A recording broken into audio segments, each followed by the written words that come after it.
Welcome to the newest episode, a midweek edition of Beatin' and Bangin'. I'm your host, Kyle Dalton. In today's video, I've got a couple of follow-up pieces to recent stories I've discussed on the channel, including my last video covering Talladega and what happened between Hailie Deegan and Riley Herbst in the Xfinity Series race.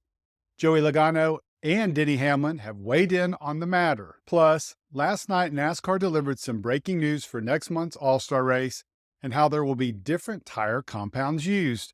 Over the course of the last month, I've talked about that very subject with multiple drivers and, more importantly, Goodyear.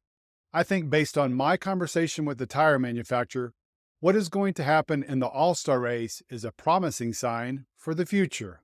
I'll explain why. In addition, I introduced my quarterly racing review last week.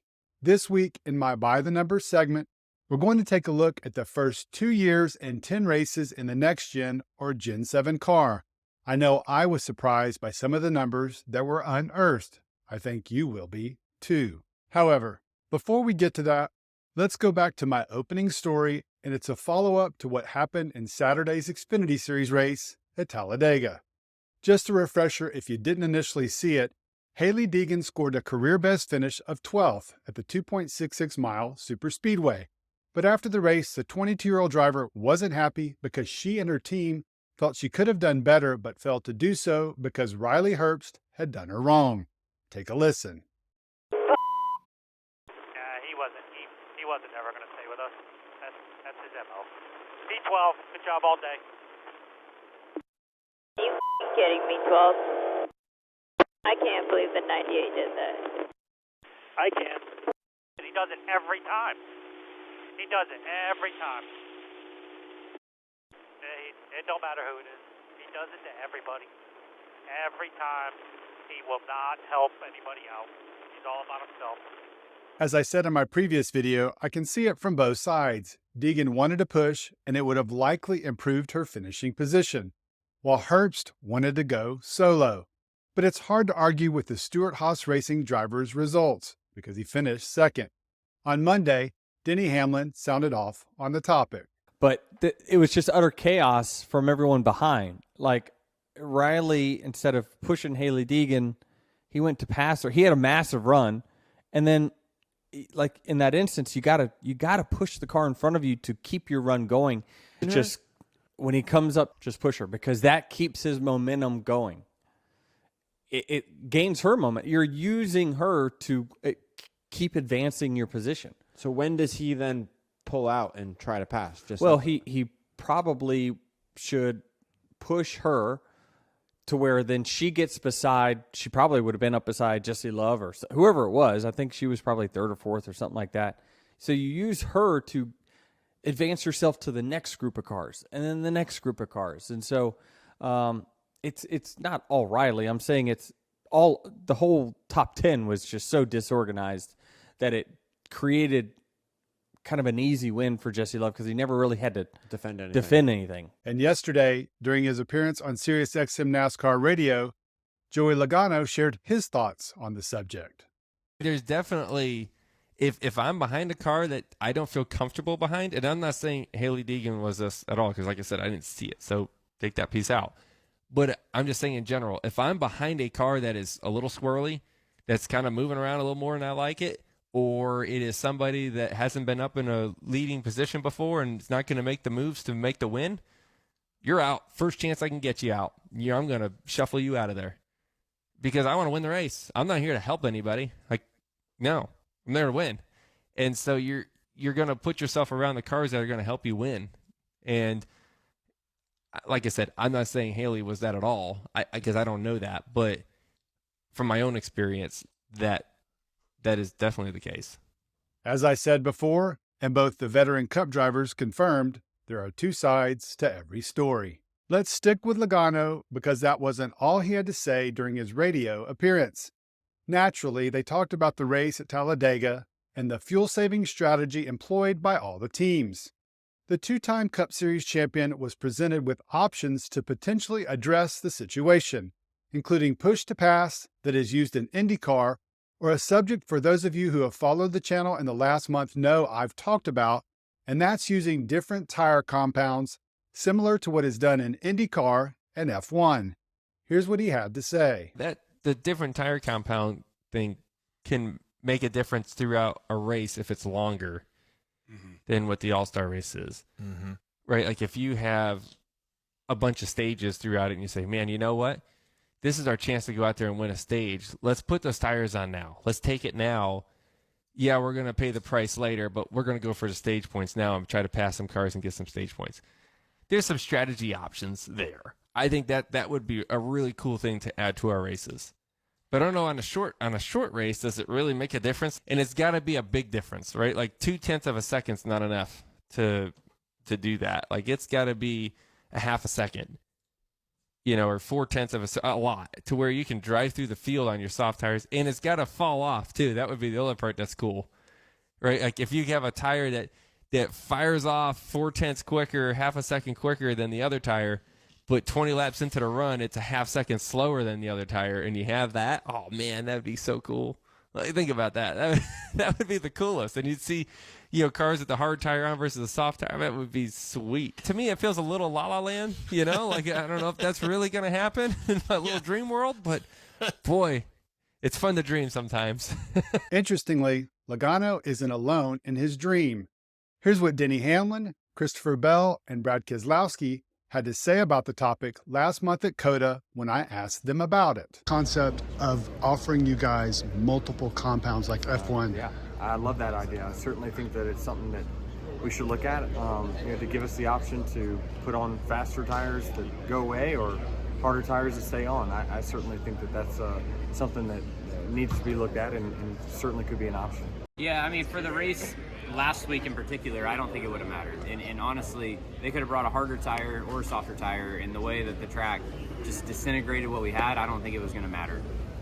You know, I like the idea of having more options and more ways to separate yourselves with having a softer tire compound option in the race. I think they tried that at Charlotte for the All-Star race, but it probably just wasn't a big enough difference.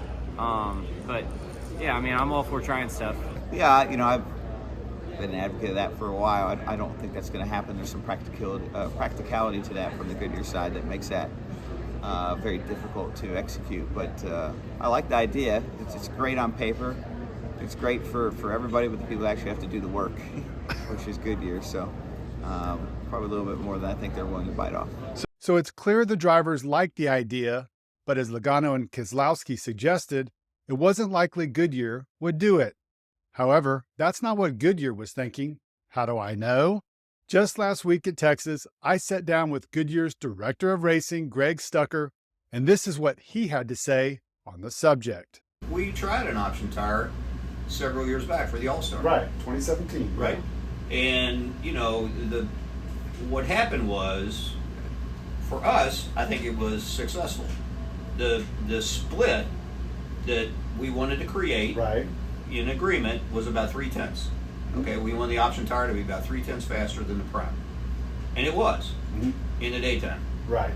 Then we got to nighttime and race, and that gap narrowed. So then it didn't become as big of an advantage, right? But we have discussed that, right? So it is an option. It is something that's, you know, been placed on the table. An option on the table. Well, last night on NASCAR Race Hub, it was announced that it's no longer an option, but a reality, as it is now being implemented in next month's All-Star race at North Wilkesboro. Teams will have 2 sets of prime tires, or the traditional slicks that were used during a tire test at North Wilkesboro last month, and 2 sets of option tires, or slicks that use the rubber from the wet weather tires NASCAR has used on short tracks and road courses. The wet tires will also be available in case of wet conditions. The 200-lap event will include a caution at lap 100, where teams must make a 4-tire pit stop. There will be another caution on lap 150 that is optional for the teams to stop. What tires the teams use on their stops is at their discretion. First of all, I'm really excited they're trying this because, as you can tell by my questions to the drivers and Goodyear, I've been thinking this could be an option for a while. Now, I know this is a test to prove if it will work for the short tracks, but as Logano said, he's dreaming it can be implemented on super speedways. I just know based on my conversation with Stucker, Goodyear is genuinely trying to change their philosophy and get more aggressive.